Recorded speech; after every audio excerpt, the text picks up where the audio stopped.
요즘처럼 경제 상황도 좋지 않고 주머니 사정도 좋지 않을 때는 이런 얘기 들어서 어떨지 모르겠습니다. 오랜만에 입은 옷 같은 데서 동전이나 1,000원짜리 하나만 발견돼도 기분이 왠지 좋잖아요. 횡재한 것 같고. 그렇지 않아요? 저는 한 10,000원, 50,000원은 돼야 만 원, 기분이 5만 좋더라고요. 원 돼야 합니까? 네. 이처럼 요즘에는 옷뿐만이 아니라 예금, 보험, 카드 포인트 등 숨어있는 돈이 참 많다고 합니다. 그래서 오늘 손바닥 경제에서 준비했습니다. 숨어있는 내 돈 찾기, 어디서 어떻게 얼마나 찾을 수 있을지 자세한 이야기 전문가에게 들어보겠습니다. 박연미 경제평론가입니다. 어서 오세요. 안녕하십니까. 안녕하세요. 1,000원짜리를 만족 못 하십니까? 조금, 평소에는 10,000원은 돼야. 조금 더 쓰시죠. 그러니까. 네, 밥 한 끼는 먹을 수 있어요. 10,000원은 5,000원, 돼야죠. 5,000원 정도로? 사실 날 추워지고 나서 작년에 입었던 코트 주머니에 10,000원짜리 한 장 나오면 횡재한 기분이 들잖아요. 네. 그런데 사실 우리가 잊고 있는, 숨어있는 내 돈이 꽤 많습니다. 꽤 많다. 어디에 그렇게 저는 없던데요? 어디에 그렇게 숨어있는 돈이 있습니까? 잘 생각해보면 네. 우리가 어렸을 때 학교에서 단체로 가입했던 뭐 새마을금고에 들었던 뭐 적금, 예금 아니면 그 협동조합 이런 데 출자했던 돈 이런 것들이 꽤 많아요. 그리고 휴면 예금이라고 해서 최근 1년 동안 그 돈을 넣지도 빼지도 않았던 정말 잠자는 예금. 이게 2016년 기준으로 얼마나 될 것 같으세요?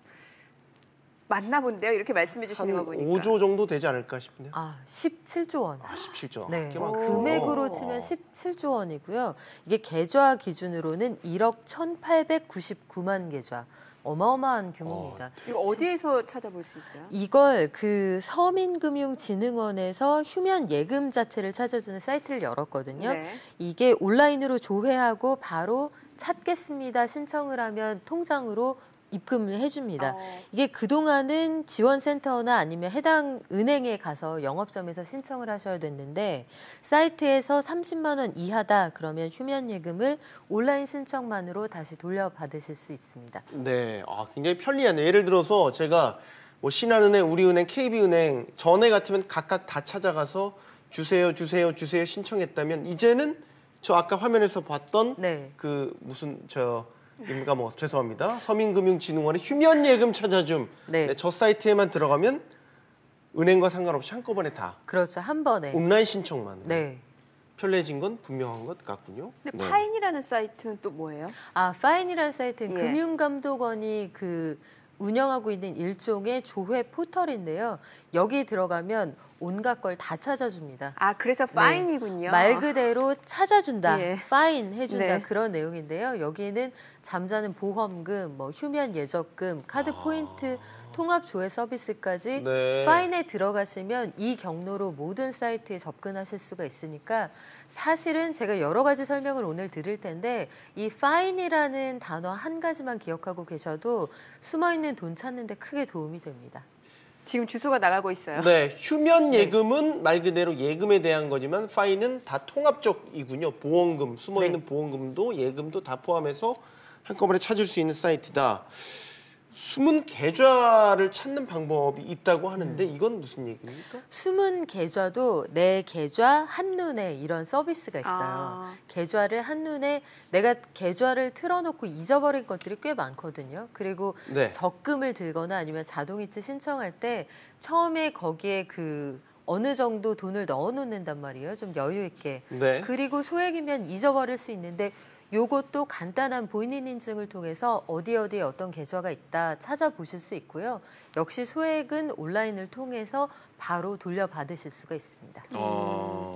그런데 또 그 보험금, 사실 보험금도 요즘에 여러 보험을 가입하다 보니까 정작 저도 그렇거든요. 어떤 보험에 가입되어 있는지도 모르겠고 이럴 때도 방법이 있을까요? 심지어 부모님이 들어주는 경우도 많잖아요. 몰라요. 맞아요. 엄마, 네네. 아버지가 예. 들어주셨는데 어디에 뭘 들었는지 심지어 아마 그 교육보험, 생명보험 이런 교육보험 것도 있을 대표적이죠. 거예요. 대표적인데 네. 이것도 내 보험 찾아줌 이런 사이트가 있습니다. 역시 아까 그 금융감독원의 파인이라는 경로를 통해 들어가셔도 되고요. 내 보험 찾아줌 포털 사이트에서 검색을 해서 들어가셔도 되는데요. 그 중간중간에 이 실효가 되어서 찾아가지 않았던 그런 돈뿐만 아니라 보험의 여러 가지 약관 중에 그 뭐 10년이 됐으니까 축하금 드릴게요. 이런 약관이 있는 보험들이 있거든요. 네. 최근에 많이 사라졌는데 과거에 그런 보험들이 많았어요. 예. 요거 안 찾아갔던 보험금 이런 것들도 찾아보실 수가 있습니다. 잠시만요. 속보가 지금 하나 들어왔습니다.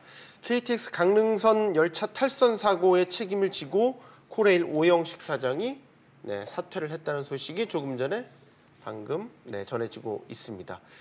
책임을 통감한 모양이군요. 네. 얘기 계속 이어갈까요? 그러면 네. 지금 문제가 뭐냐면 보험을 이제 예를 들면 예금에 찾으면 되지만 보험 같은 경우는 이제 불입을 계속 하고 있거나 혹은 해지를 했을 경우에 손해가 더 큰 경우도 있고 아예 지금 상태에서는 해지를 못해서 돌려받지 못하는 경우도 있고 다양하잖아요. 이거 구분해서 봐야 되지 않나요? 그 어느 쪽이 더 유리한가? 예컨대 이제 그런 보험이 있을 수 있죠. 우리가 오랫동안 보험금을 안 낸 채로 잊어버리면 효력이 상실된다 해서 실효 상태라고 하거든요. 네. 이 상태에서 보험금을 찾는 게 나을지 아니면 다시 그 이자를 좀 물더라도 보험금을 밀린 걸 한 번에 내고 되살리는 게 유리할지 이건 그 당초에 가입할 때 권유를 했던 설계사나 그 회사에 좀 문의를 해보실 필요가 있어요. 네. 그런데 이 내는 비용이나 받는 비용이나 뭐 비슷하다 하면 이걸 여기 묵혀두시면 금리가 점점 올라가고 있는데 손해거든요. 금융사 입장에서도 안 찾아가는 돈이 뭐 쌓여있으면 이자 수입이 늘어날 수 있지만 계좌나 이 고객 정보 자체를 관리하는 비용이 들어간단 말이에요. 네. 그래서 여기에서 이걸 찾아가시는 게 더 유리한 경우라면 얼른 찾아가시는 게 좋겠고요. 여기서 한 번에 내고도 내가 돈을 일시에 찾는 것보다 유리한 경우가 있어요. 이제는 사라진 과거에 유리했던 보험 상품들이 있거든요. 그런 것들은 뭐 되살리시는 게 보다 합리적인 선택이 될 수 있습니다. 그렇군요.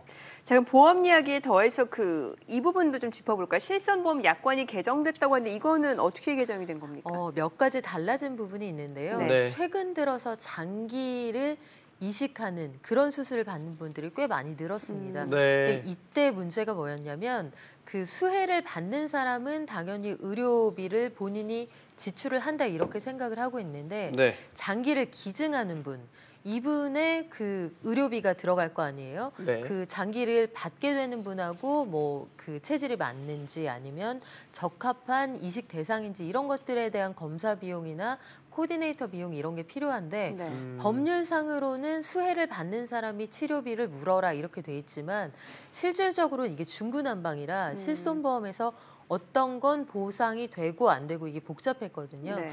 요걸 하나로 정리를 해서 장기를 기증하는 분은 의료비 부담이 없도록 그래서 수혜를 받는 사람의 실손보험에서 보상을 하도록 바뀌었고요.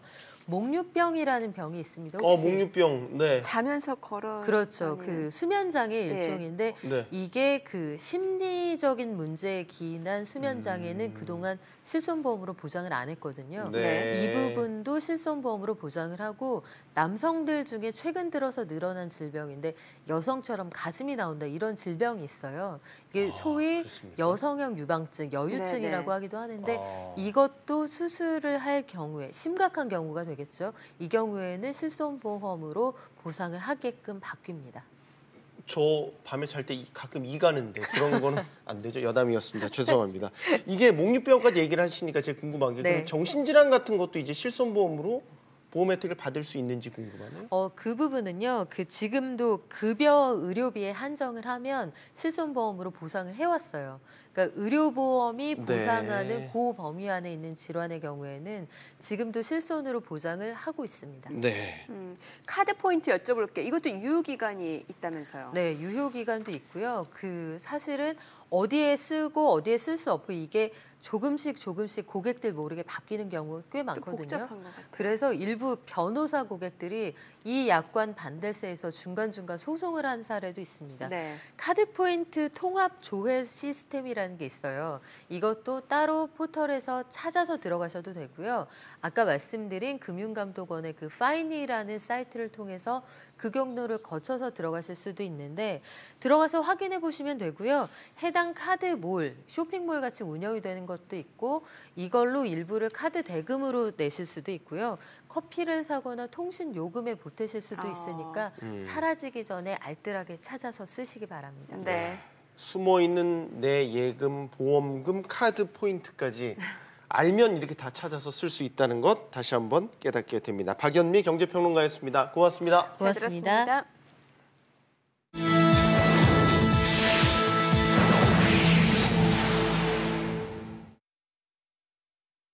경제 에디션 마치겠습니다. 잠시 후 용감한 토크쇼 직설이 이어집니다. 저희는 내일 오전 8시에 다시 찾아뵙겠습니다. 고맙습니다.